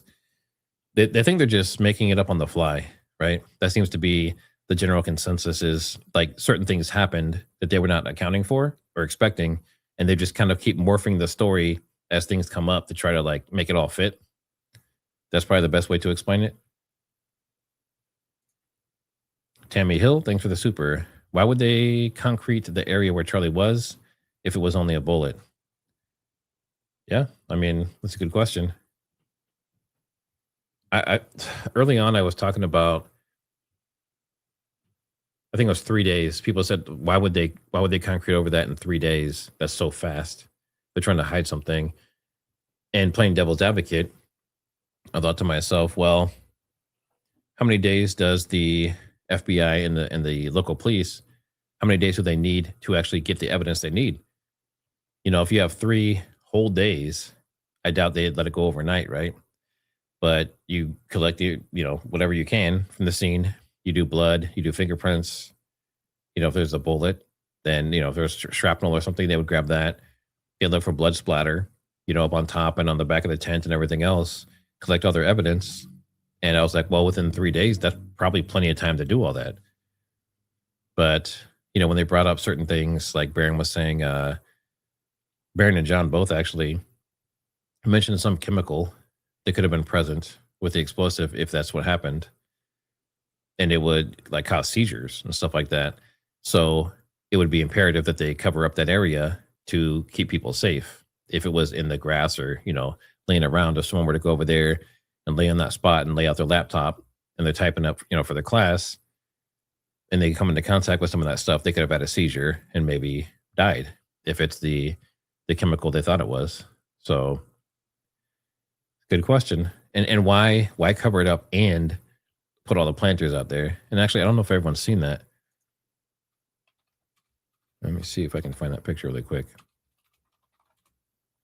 I believe it was Jason Goodman did a walkthrough that was really good.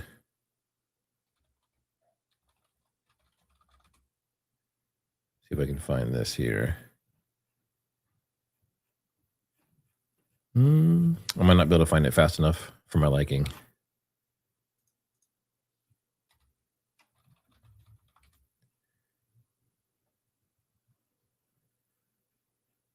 Yeah, I can't find it fast enough. But basically they concreted over it, and there's like someone said there's 33.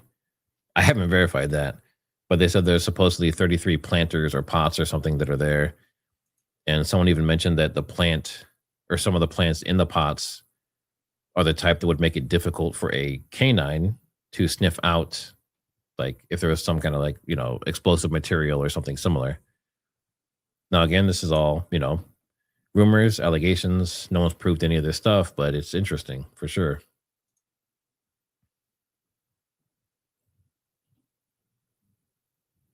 I heard that. Let's see. Did the judge order no release of video footage? I thought I heard that. Not sure, though.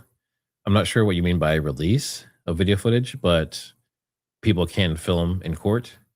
And also, I believe there's something official now where they cannot film Tyler Robinson's mouth.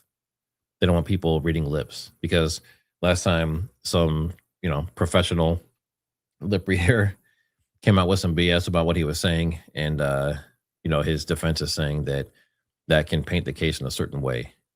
But there will be cameras allowed. There's still audio. All that stuff is going to continue unless, I hope this doesn't happen. I hope a cameraman isn't like paid off to keep doing this stuff, so they take away media. But as of right now, we should be able to see everything as far as I know. This judge is he's kind of hardcore. They wanted to get rid of media in the court. They basically wanted to do closed cases, at least for the last one, right? And I think they were trying to set the precedent for future ones to also be closed. And he was like, no, that's not happening. So hopefully he keeps that up. I think the public deserves to see what's going on.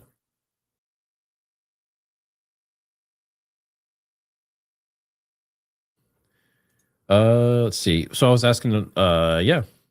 Okay. So if his birthday was in October and that Spokio report was pulled after, then it would show him as 32. That makes perfect sense. Because if it shows him as not deceased, then the calendar keeps rolling. So it would say he's 32. Correct. Because this year he will turn 32. Yep. Awesome. Yeah. That makes perfect sense.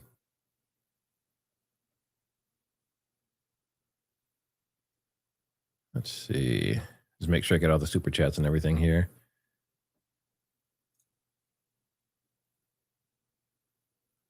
Yeah, a lot of people talking about that 32 years old. And for people who are just joining, I see some people coming in. There is a Spokio report that someone sent me that showed Charlie Kirk still as alive. They didn't say he was deceased, but it showed him as 32 years old. And people are saying, well, if his birthday was in October and the report still thinks he's alive, they're just going to show him as 32 instead of 31. Yeah, he died a month before his birthday. John Bray Algai stream. Yeah, I think it'd be interesting. I think a John Bray Algai stream would be interesting. I also think a John Bray Jordan Henshaw stream would be interesting, because they're on like complete opposite ends of the spectrum, and they go at it on X all the time. So yeah, maybe I'll see if I can make that happen. Oh yeah, I almost forgot. So I want to check his email to verify, but Audio Freq, where's it at? I don't want to ruin the surprise if he hasn't confirmed yet. Let's see. Yeah. So it looks like Audio Freq, he has some new information on apparently a spot that will actually work with audio forensics for the location of a possible, he calls it a sonic event, but basically a gunshot, right? And I asked him personally to look for the exploding mic theory. I wanted him to test the audio in that area, right where Charlie Kirk was in the tent, and see if there's something there that would support that. And then separately, he's already checked the Losey Center, and he ruled that out. That's the official FBI narrative. He checked the Sorensen Center, which I hope you guys appreciate the visuals like I do. It makes things so much easier to explain. Let's see, Google Earth. When people start talking about things and they don't have visuals with it, sometimes I just check out. All right, share this over here. Okay. So moving down here. All right, so here's what's been ruled out theoretically so far. So the Losey Center, which is here, this was the, I believe it's this one here. This was the Tyler location, right? This is the supposed FBI official narrative location. And then the second one that he's ruled out so far is kind of the Dr. Martinson Sorensen Center location, which is basically here, right? And that was across from the Life is Driving video, if you've seen that. And then what he's testing now is actually on location here. I don't know if you can see my mouse or not, but he's actually testing on location here for the exploding mic theory or some kind of explosion or something there. But what he did, I believe it was yesterday or today, is he tested, if you remember, Range Day Bro came out and he mentioned something about, you know, somewhere in this area. I believe he said it was here. And, you know, everyone figured out that that probably wouldn't work. There's this tiny little, I don't know if I can zoom in enough. There's this like tiny little, maybe 1 foot wide gap between these buildings. And I think he was maybe implying that like the shooter could shoot through there from here. And, you know, that was a possibility, but that doesn't really fit with the injury that was seen. Because typically if you had an exit wound in the front, if that was an exit wound and not an entrance, then you would have like stuff would be flying out with it as the bullet comes out. And we don't see that. We see the wound kind of appear and then there's like a 1 second delay and then the blood comes out. We would expect like a full spray, like, you know, like something very gory.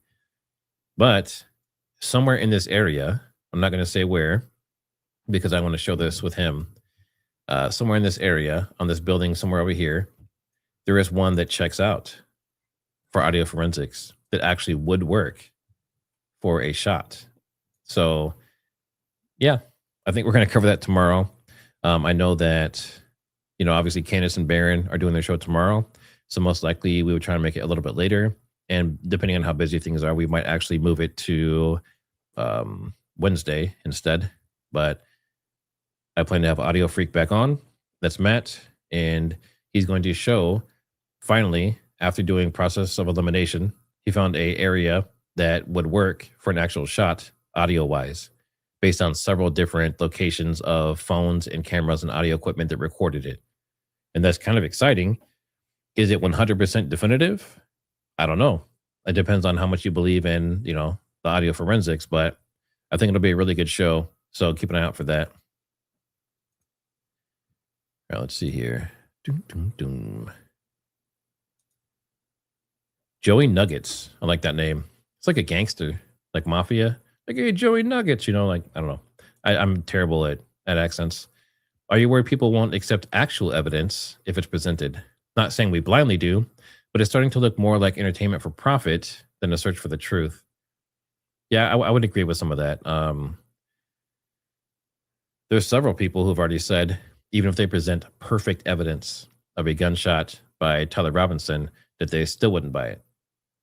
I find that interesting. I think if they came forward and they had, you know, 4K footage of him on the roof with cameras from the Losey Center showing him go up there, take the shot, running off, jumping off.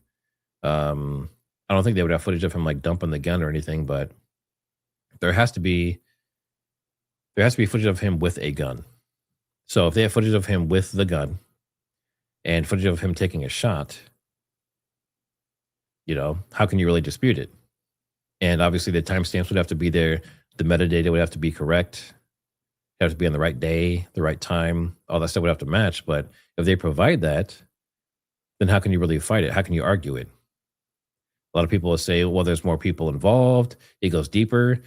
Maybe there was some Bengay Ultra, if you know what I mean, type of stuff going on. That's possible. But if they show proof of him shooting, then that means he did the shot. That doesn't mean that he was the one who organized everything. It doesn't mean he acted alone, but it could mean that, he was the one that officially did it.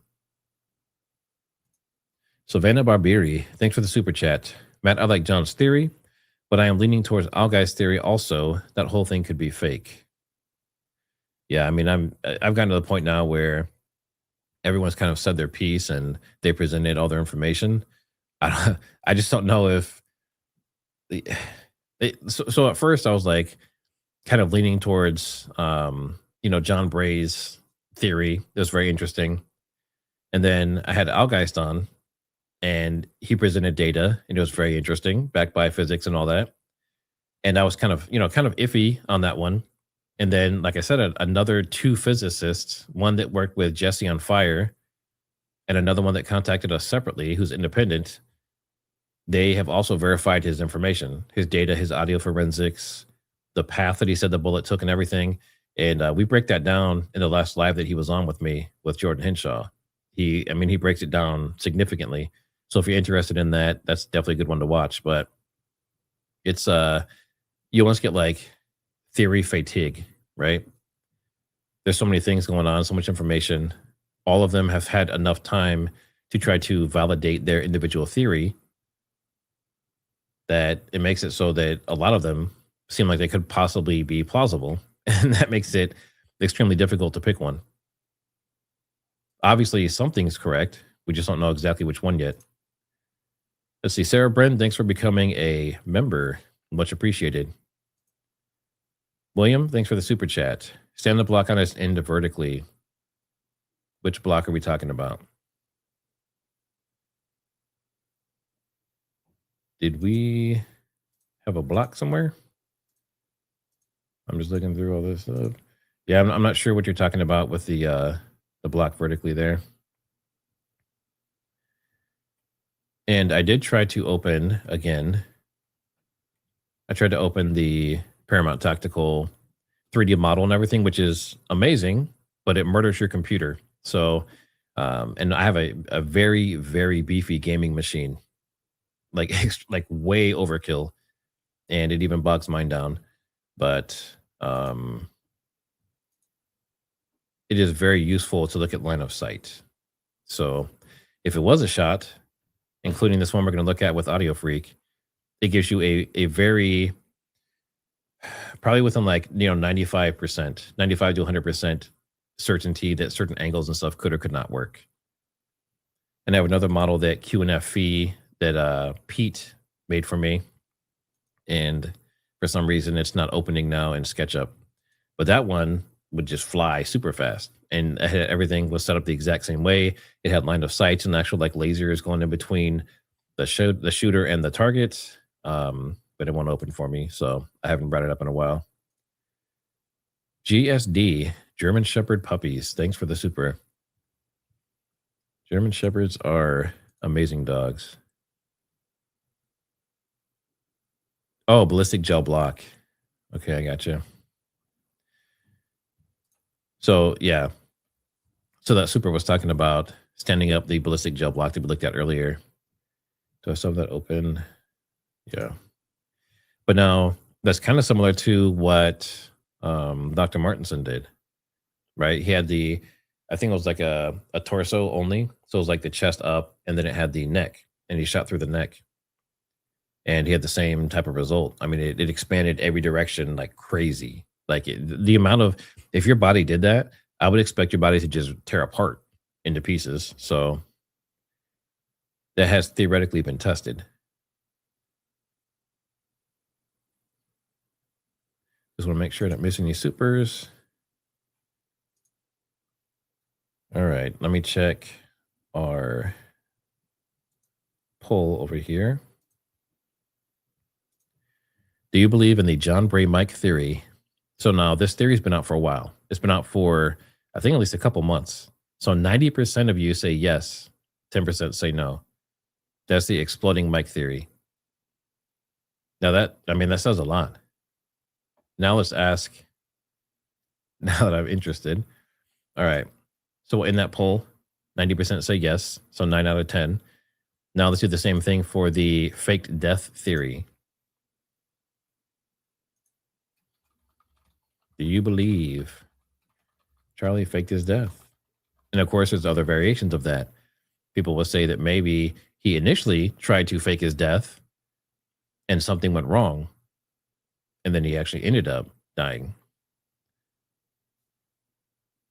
Yeah, I think a lot of people would agree, Crystal. A lot of people are saying, the fake death theory is interesting. And some people say they can prove it. But, like I said, unless he's physically in front of you and he's talking and hanging out and you can shake his hand, there's no proof that he faked it. Let's see. Dr. Martinson is awesome. Love his Peak Prosperity channel. Yeah, Dr. Martinson really pulled me in during COVID-19. I mean, his honest reporting and all that stuff was a game changer during that time period. And ever since then, I think he started off doing financial stuff, but yeah, I would definitely recommend following Dr. Martinson on X and YouTube. And it's, like you said here, it's under Peak Prosperity is the name of his channel.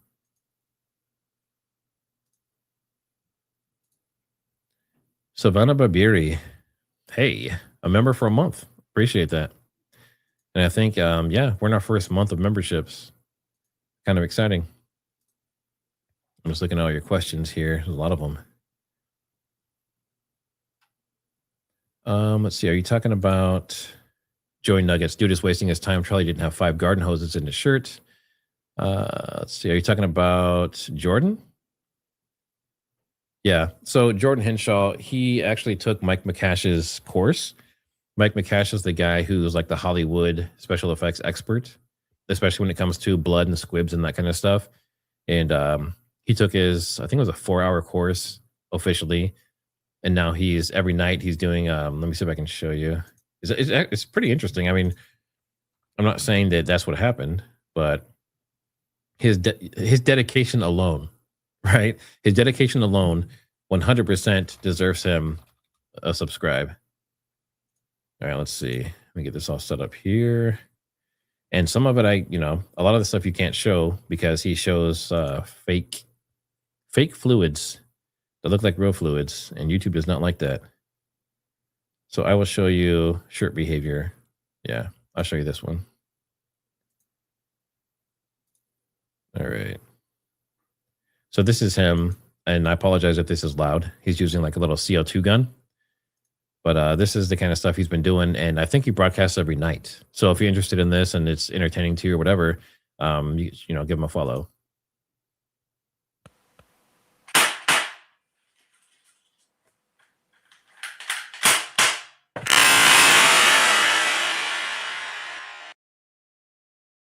So what he's trying to prove is, I think he is a proponent of the fake death theory, but so the wound itself, which he actually, I'm not showing it because of YouTube, right? They're censoring, but he actually gets very in depth and has a lot of videos showing, basically he tries to recreate everything. He does the movement that looks like the decorticate posture. He fires the CO2 gun. He has a neck wound that, that bleeds and all that kind of stuff, kind of all synchronized to look similar to what we saw. And he also uses John Bray's software to kind of simulate what John Bray said he was seeing with the exploding mic, right? The energy transfer and stuff across the shirt.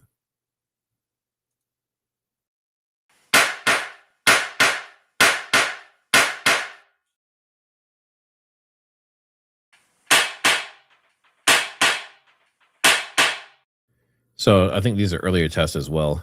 This was 3 weeks ago. So he's gotten significantly more advanced and a lot closer. He's trying to explain how the chain moves and everything. So he's putting a lot of effort in. So a lot of people who initially were like, they're saying they don't believe in the fake death theory, but they're enjoying seeing him try to recreate it. They've subscribed to him to watch him. And he's a pretty sharp guy. I believe he's a software engineer, which I am as well. I don't know if a lot of people knew that, but I'm a software engineer as my day job. And then this guy does similar, and he's very science minded. Seems like a pretty good guy overall. All right.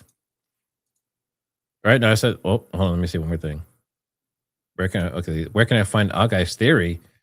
You can find Alguy's theory in about 6 different videos on my channel. Just search here, let me see if I can. I'll spell it here for you. So this is his name. So if you search Alguy's Night Dream, you'll find his channel, and he has really, really good edited videos, but he doesn't post very often. And then obviously he's on my channel several times. We have multiple lives and multiple, well, actually they're all lives now that I think about it. But he is definitely, he's sharp, right? Now, whether his theory is 100% or not has to still be proven, right? But based on the data he has, based on the classical physics and everything, and like I said, 2 other physicists basically saying the same thing as him, which I find very, very interesting and very intriguing. You know, I have to keep moving with them and keep seeing where things go.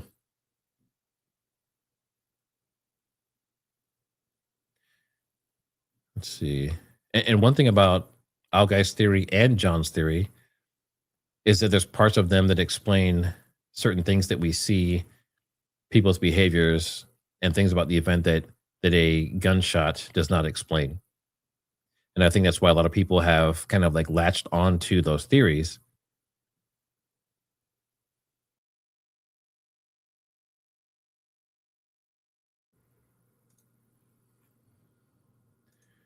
All right, awesome. So we went through all the supers, and I think I've answered most of the questions that I've seen so far. But yeah, anyone who's a member, I definitely appreciate you. I'm working on getting some members only streams together. And yeah, Trigger's High IQ. We're also another high IQ outfit. But everyone's welcome, of course. And I know, like in my chats, a lot of times you don't see Joe type people, but it's because I have filters and things put on so that I give you guys a better experience. I don't know if that's hurting like my views and stuff overall, but I don't want to deal with people that are cussing and being nasty and, you know, fighting with other people in the chat and stuff like that. So I do that for you guys to make sure you have a good experience.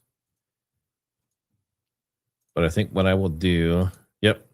So that's all the stuff I had for Candace. And obviously we had some other interesting side quests, but I appreciate you guys being here. And if you want to support the channel, there's links down in the description. I have merch and everything else. I'm working on some t-shirts. And like I said, Audio Freq should be on either tomorrow or Wednesday, possibly Wednesday, because Baron and Candace will be on tomorrow. I don't know how long that show's going to be. And definitely hit the like, subscribe if you haven't already. And we will continue digging and moving this stuff forward. But I appreciate you being here.